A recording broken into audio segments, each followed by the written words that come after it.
The ship came out of nowhere. One moment the sky above New York was clear and blue. The next moment, a shadow fell across the city that blocked out the sun itself. The vessel was massive, larger than anything humans had ever built, and it hung in the air like a mountain that had learned to fly. Captain Park Do-yeon watched the broadcast from his small cabin aboard the Horizon's Edge, a deep space patrol vessel stationed near Mars. His coffee had gone cold in his hands. He had forgotten he was holding it. On the screen, a creature made of living crystal stepped out of the alien ship and walked toward the United Nations building. It stood 3 meters tall, and its body caught the light in ways that hurt to look at. Behind it came soldiers, hundreds of them.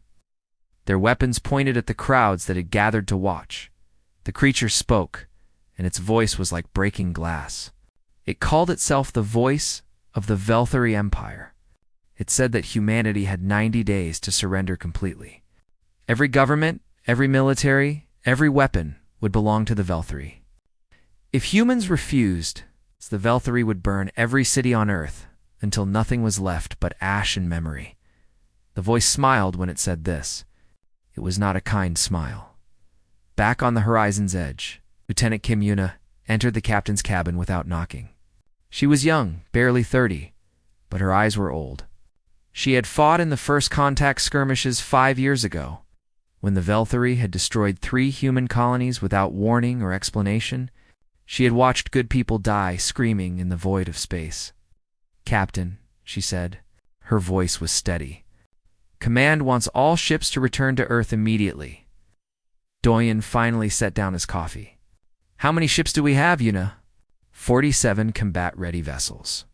Maybe another 20 if we pull the training ships and cargo freighters and them. Yuna's jaw tightened. Intelligence estimates 12,000 warships, possibly more. The numbers hung in the air between them. 12,000 against 67. It was not a war. It was an execution.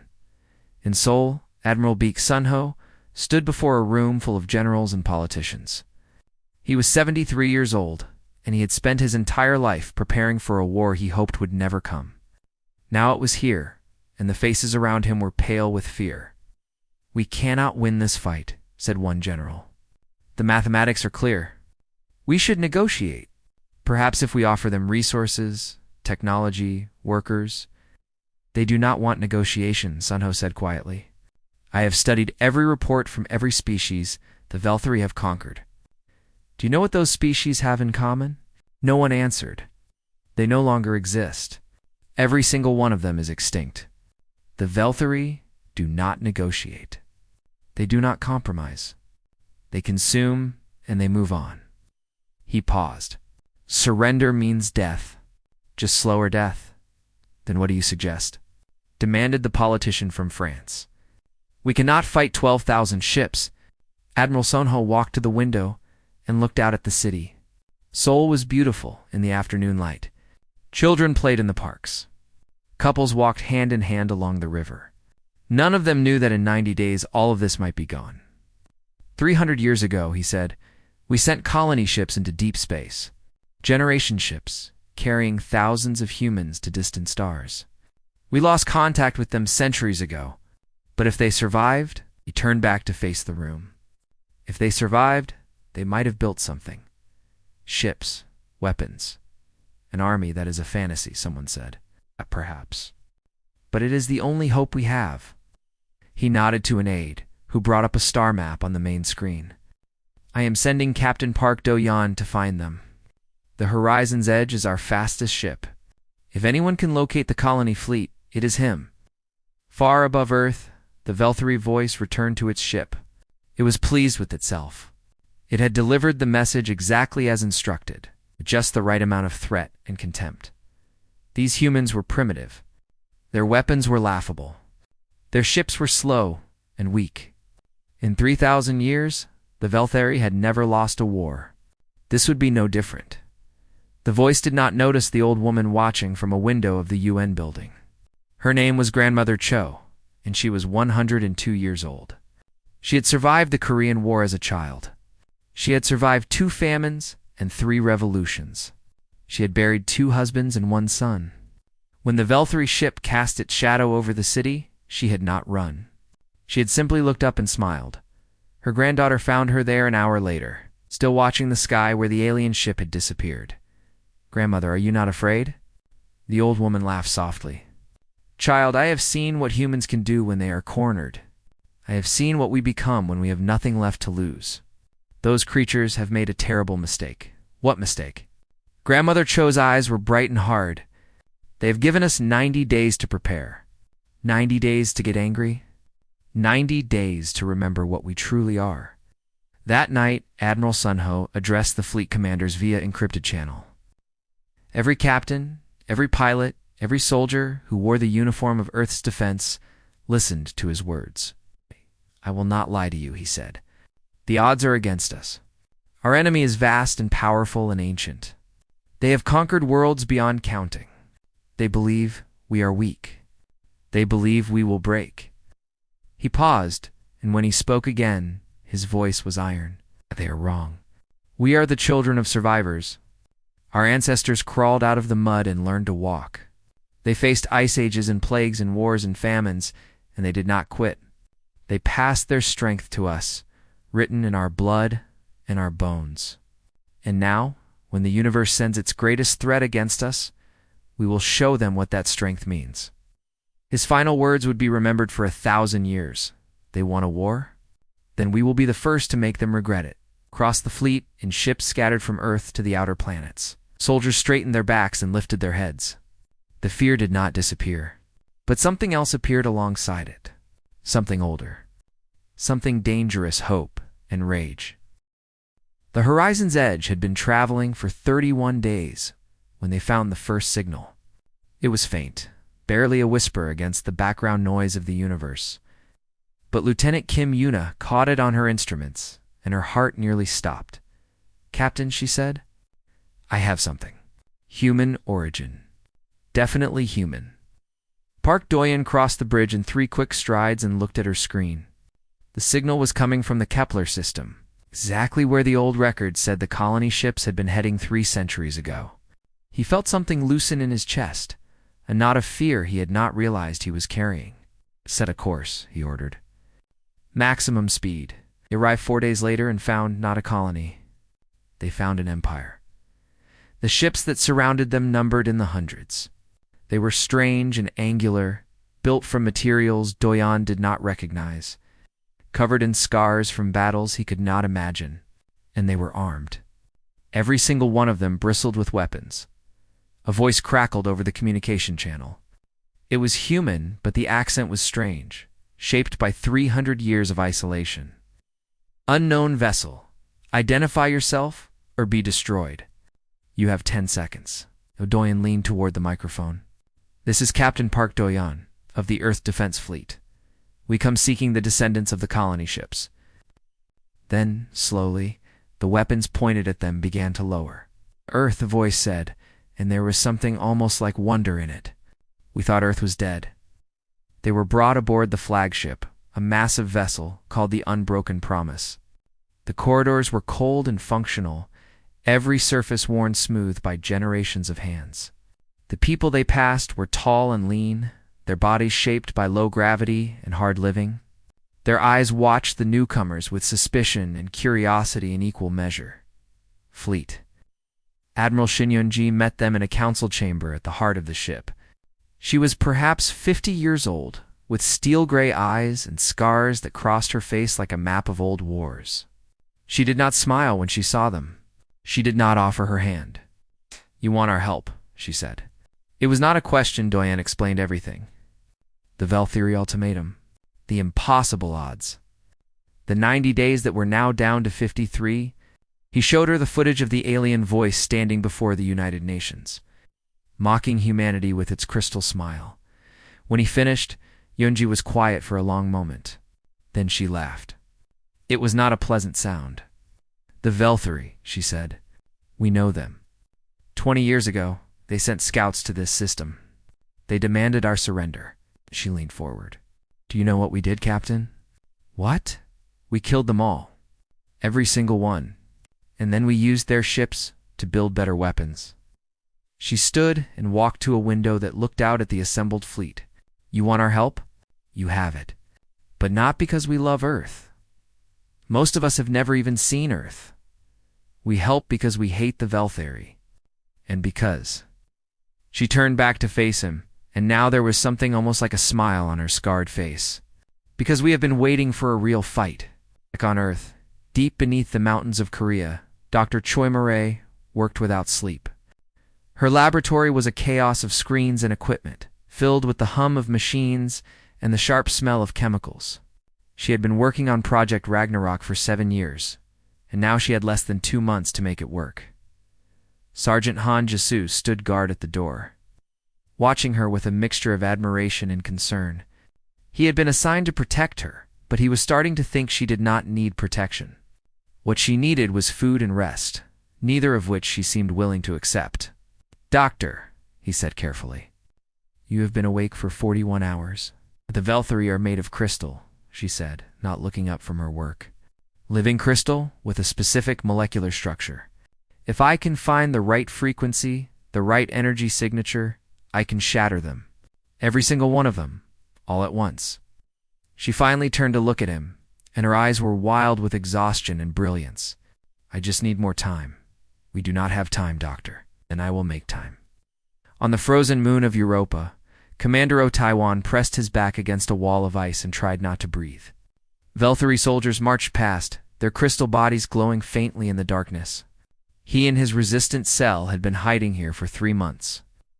Ever since the Velthari had established a forward base on the moon, they were 12 humans against 1,000 aliens. The odds were impossible, but Taiwan had learned something important in those 3 months. Something that gave him hope.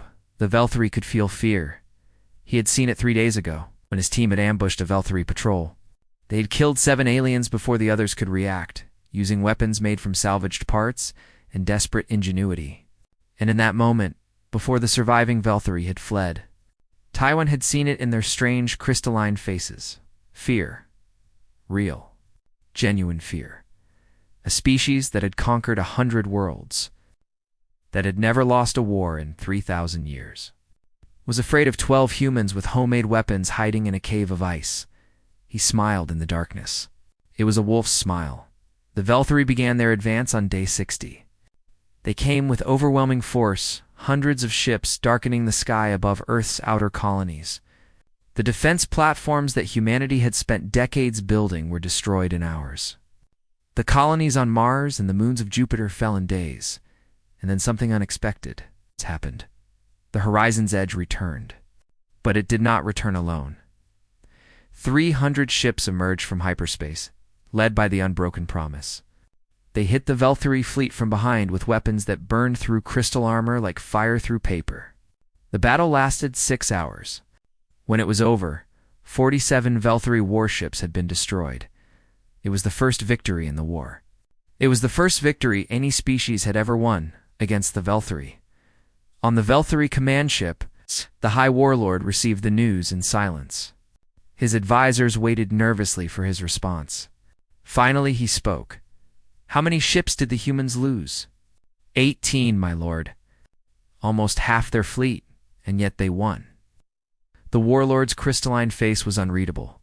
They sacrificed half their force to destroy 47 of ours. That is not strategy. That is madness. But even as he said it, he felt something cold settling in his ancient heart. The humans did not fight like any species he had ever faced.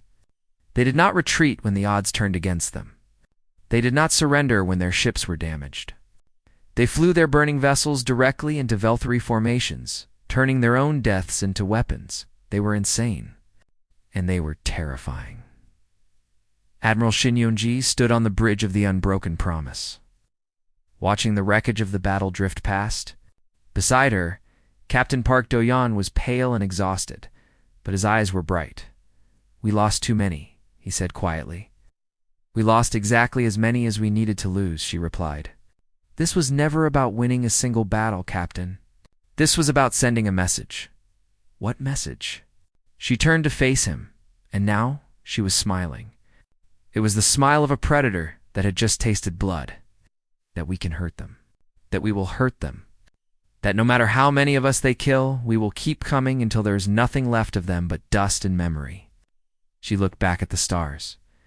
The galaxy is watching, Captain. Every species that ever bowed to the Velthari is watching. And now they know something they never knew before. What is that? That the Velthari can bleed. Far away, in hidden corners of the galaxy, enslaved species heard the news and began to whisper. The humans had won a battle. The humans had destroyed Velthari ships. The impossible had become possible. And deep in the mountains of Korea, Dr. Choi Murray finally looked up from her work and smiled. I have it, she whispered. Sergeant Han, tell the Admiral. Project Ragnarok is ready.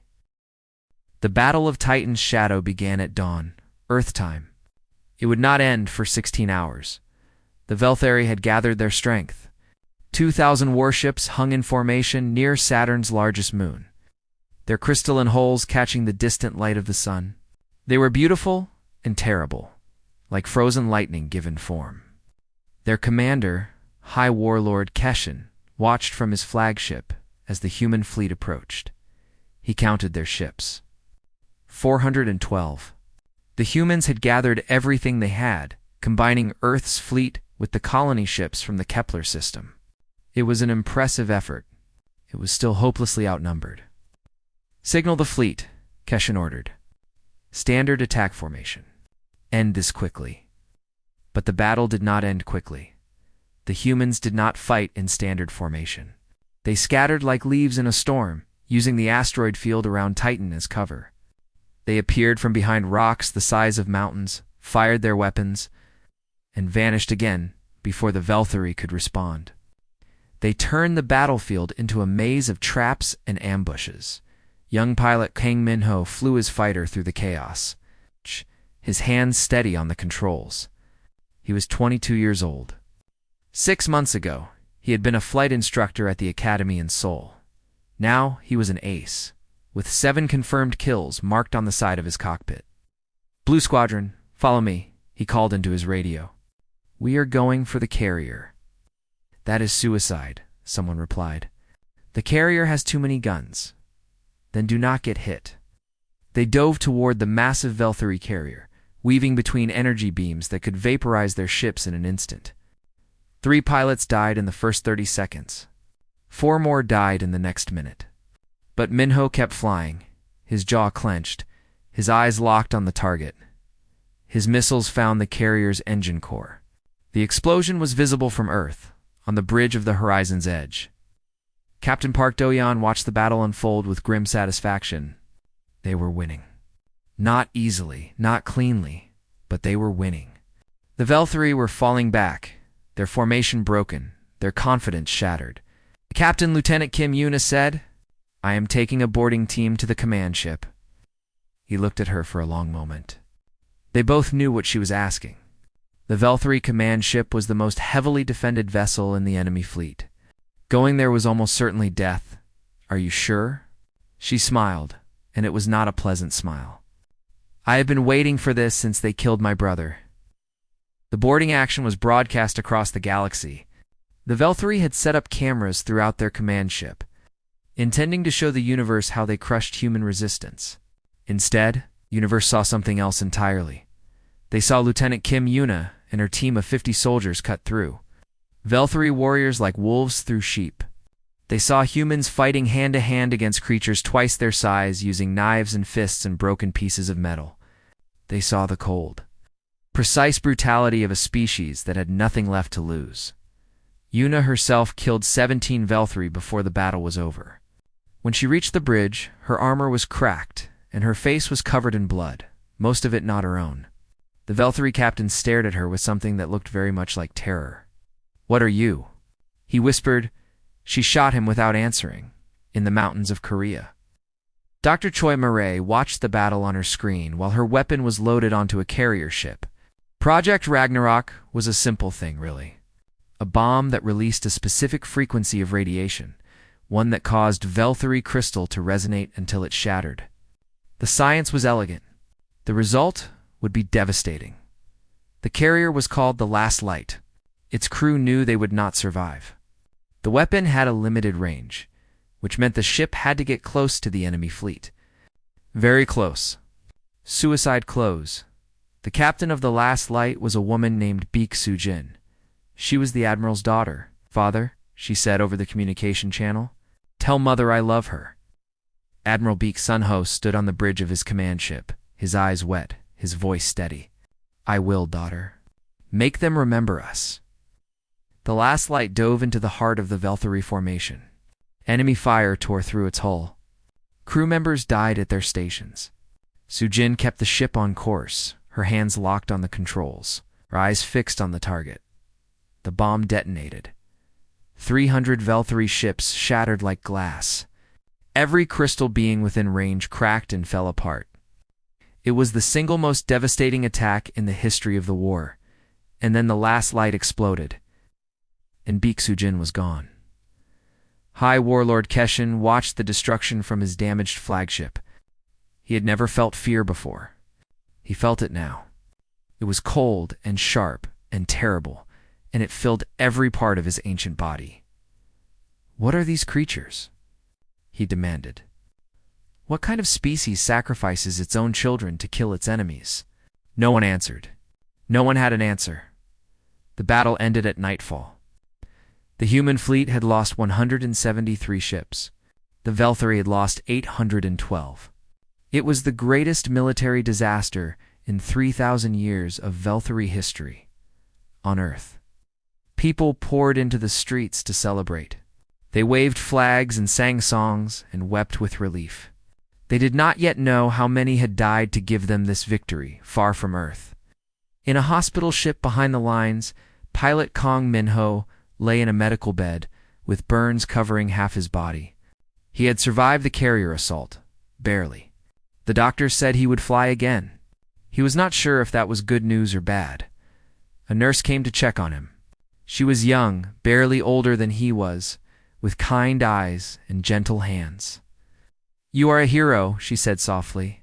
"They are talking about you on every channel." Min-ho closed his eyes. He thought about the pilots who had followed him into that attack. He thought about the ones who had not come back. "I am not a hero," he said. "I am just the one who survived." On the Valkyrie homeworld, the council received news of the defeat in stunned silence. For the first time in living memory, they did not know what to do. They had never lost a war. They had never even imagined losing a war. One council member, an ancient being named Velthor Prime, spoke into the silence. "We must negotiate," he said. "These humans are different. They fight like no species we have ever encountered. If we continue this war, we may not survive." But another council member, a young warlord named Kessner, stood and shouted him down. "Negotiate?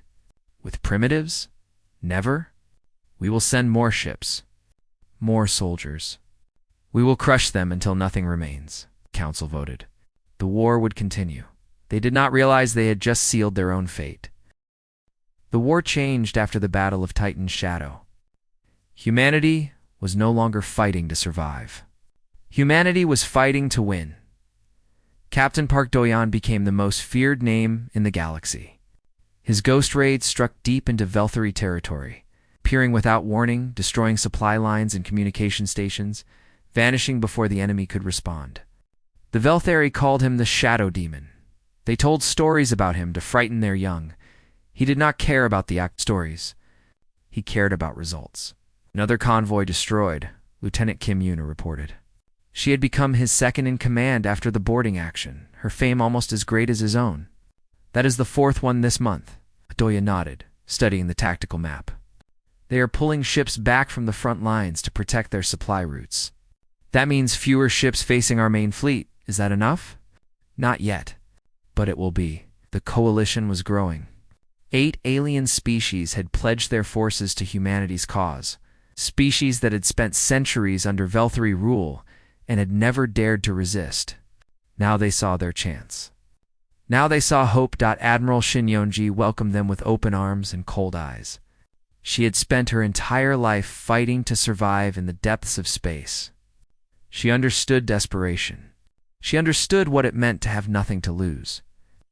"You want revenge?" she told the alien ambassadors. Good.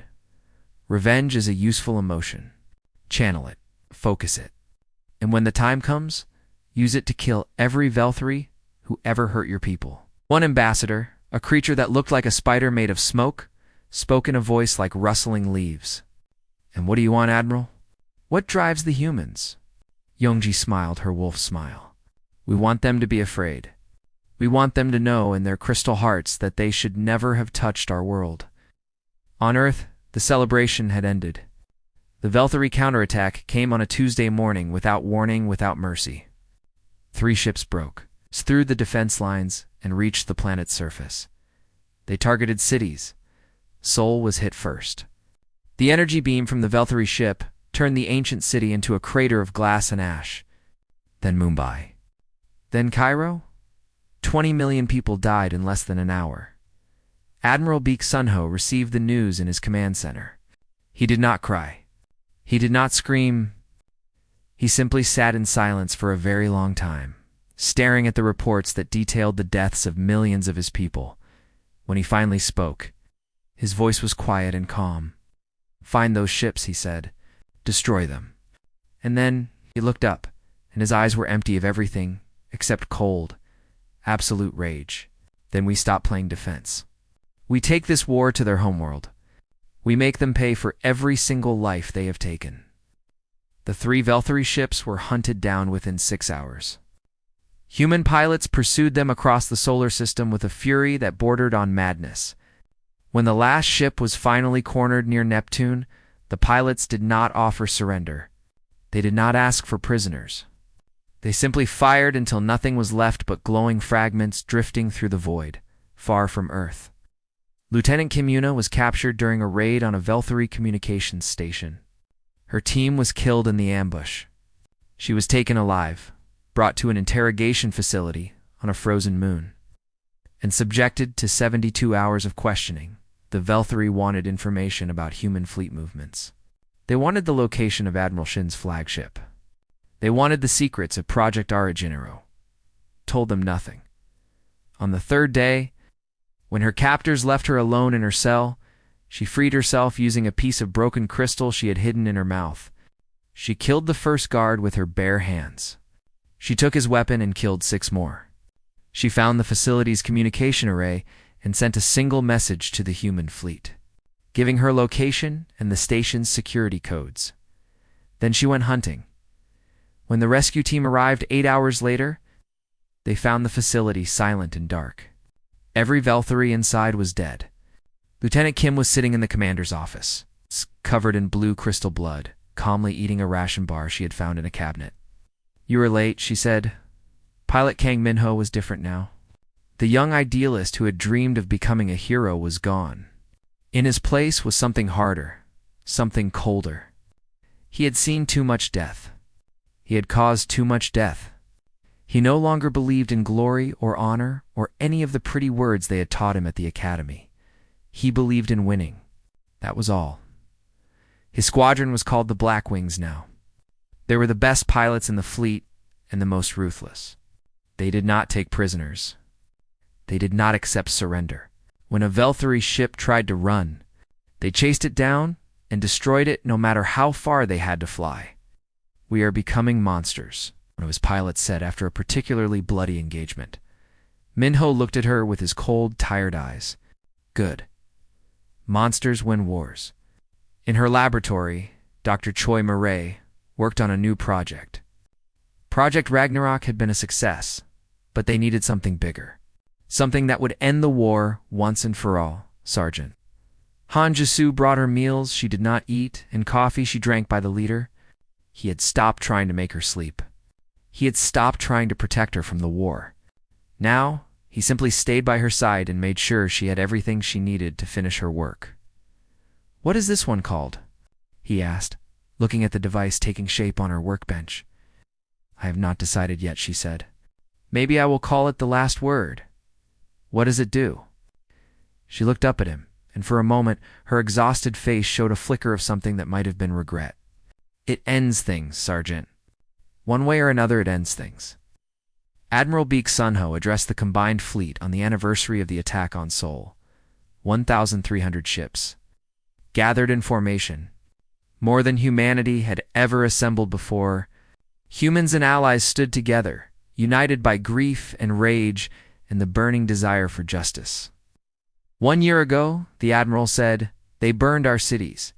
They killed our families. They tried to break us." His voice rose, filling every ship with its power. They failed. We are not broken. We are stronger than we have ever been. And now we are going to show them what happens when you wake a sleeping giant. He paused, and when he spoke again, his words were ice and fire. We are going to their homeworld. We are going to tear down everything they have built. And we are going to teach the galaxy a lesson that will echo through eternity. He raised his fist. For Earth, for our dead, for every species they have ever crushed, no mercy, no retreat, no surrender. Across the fleet, 1,000 ships lit their engines and turned toward the stars. The final battle was coming. The Velthari homeworld was called Velthar Prime. It was a beautiful planet, covered in crystal forests and diamond seas, lit by 3 moons that cast rainbow shadows across its surface. For 3,000 years, no enemy had ever reached its orbit. For 3,000 years, its people had believed themselves invincible. That belief died on the day the human fleet arrived. Admiral Beek Sunho stood on the bridge of his flagship. The remembrance, watching the planet grow larger on his screen. Around him, 1,300 ships took their positions. Behind the human vessels came the Allied fleet, another 400 ships crewed by species that had waited centuries for this moment. "Signal the enemy fleet," Sunho ordered. "Standard channel. Make sure everyone hears this." The communication officer nodded and opened the channel. Sunho's voice went out across the void, reaching every ship in orbit, every station on the planet's surface, every corner of the Velthari Empire. "This is Admiral Beek Sunho of Earth. 1 year ago, you came to our world and demanded our surrender. You burned our cities. You murdered our people. You believed we were weak." He paused, and when he spoke again, his voice was quiet and deadly. "You were wrong. Now we are here, and we are not leaving until this is finished." The Battle of Velthar Prime lasted 12 hours. Captain Park Doyon led the first wave, his horizon's edge at the front of the attack formation. The Velthari defense fleet was massive, nearly 2,000 ships arranged in layers around their homeworld. But they were fighting for their home now, and fear made them sloppy. "All ships engage," Doyon ordered. "Make them remember us." The sky above Velthar Prime filled with fire. Ships exploded like stars being born and dying in the same instant. The Velthari fought with desperate courage, throwing everything they had at the invaders. It was not enough. Lieutenant Kim Yuna led another boarding action. This time, targeting the orbital defense platforms that protected the planet. Her team of volunteers stormed through the stations, killing everything that stood in their way. She had stopped counting her kills months ago. The number had become meaningless. When she reached the command center of the final platform, she found the Velthari High Commander waiting for her. He was ancient, his crystal body cracked and clouded with age, but he held himself with dignity. "I challenge you," he said formally. "Single combat, the old way," and it could have shot him where he stood. Instead, she holstered her weapon and drew her knife. The fight was broadcast across the galaxy. Every species that had ever feared the Velthari watched as a human woman, smaller and seemingly weaker than her opponent, dismantled one of their greatest warriors with cold, surgical precision. The battle lasted for minutes. It ended with her knife buried in the High Commander's chest. His crystal body shattering around the blade, she looked directly into the camera, her face covered in blue blood, and spoke 3 words. "Who is next?" On the planet's surface, the Velthari Council gathered in their ancient chamber, surrounded by walls of living crystal that had stood for 10,000 years. They could hear the battle raging above them. They could feel their empire dying around them. Velthar Prime, the oldest of them, spoke into the silence. "We must surrender. It is the only way to save our people." "Surrender." Young Kessner spat the word. "To these primitives? Never. We would rather die." "Then you will die," Prime said quietly. but I will not let our entire species die with you. The war is lost. We were fools to begin it. The vote was closer than anyone expected. But in the end, by a margin of 3 votes, the council chose survival over pride. The surrender signal went out across the fleet. Velthary ships powered down their weapons. Soldiers laid down their arms. For the first time in 3,000 years, mightiest empire in the galaxy admitted defeat. Admiral Shinyunji received the surrender from the Unbroken Promise. She looked at the message for a long moment, her scarred face unreadable. Admiral, one of her officers asked cautiously, "What do we do?" Yunji thought about her ancestors, the ones who had left Earth 3 centuries ago, searching for freedom. She thought about the years of struggle, the battles fought against hostile aliens and in different stars. She thought about what it had cost to survive. She thought about what kind of people she wanted humanity to become. "Accept the surrender," she said finally. "No more killing. The war is over." The officer stared at her. "After everything they did to us? After the cities they burned?" "Yes," Yunji's voice was firm. "We won. That is enough. We do not need to become monsters to prove we are strong." It was the decision that would define humanity's place in the galaxy for the next 1,000 years, Dr. Choi. Ray never had to use her final weapon. The last word remained in her laboratory, a silent reminder of how far they had been willing to go. She dismantled it herself, piece by piece, and buried the components in a place no one would ever find. Sergeant Han Jisu watched her work, as he always did. "What will you do now?" he asked. She looked at him with eyes that had seen too much and smiled for the first time in years. "I think I would like to plant a garden." On Earth, Admiral Beek Sunho stood before a crowd of millions. The war was over. The Velthary Empire had been broken. Humanity was safe, and more than safe. They had become something new, something powerful, something the galaxy would never forget. "We did not win because we were strongest," Sunho told the crowd. "We won because we refused to give up. We won because every single one of us, from the youngest child to the oldest grandmother, chose to fight rather than kneel.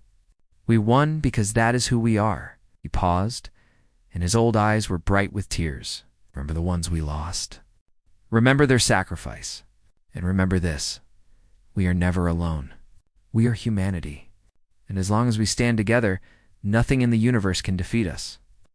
A year later, on the newly liberated planet of Korvar, a Velthary historian stood before a class of young students. The war was over, and a new era had begun, one in which humans and Velthary worked side by side to build something better. One of the students asked. The historian was silent for a long moment. He looked out the window at the sky where human and Velthary ships flew together in peace. "Because we thought they were like us," he said finally. "We thought they would break when we pushed. We thought they would surrender when we showed our strength. We were wrong." He turned back to his students. "They were not like us. They were human. And humans do not break." Far away on the edge of explored space, a new species was just beginning to build its first starships. Their scouts had found records of the galaxy beyond, including stories of a great war between an ancient empire and a small blue planet. The leaders of this new species gathered to discuss their future. Some spoke of conquest. Some spoke of expansion. Some spoke of building an empire of their own. Then one of them, older and wiser than the rest, raised a hand for silence. "Before we make plans," she said, "let me tell you about the humans." She told them everything. The war, the sacrifice, the victory against impossible odds. When she finished, the room was silent. Perhaps one leader said slowly, "Perhaps we should focus on peaceful exploration." The old one smiled. "That would be wise. The humans are not to be challenged. They are to be befriended or left alone." She looked at the star charts, at the small yellow sun that marked humanity's home. "They have proven something to the galaxy, something that will never be forgotten." "What is that?" "That some species fight to conquer. Some fight to survive." She paused. "But humans fight to win, and they never, ever stop." The meeting ended with a unanimous decision. The new species would send ambassadors to Earth, bearing gifts and offers of friendship. They would not repeat the Velthary's mistake. No one ever would again.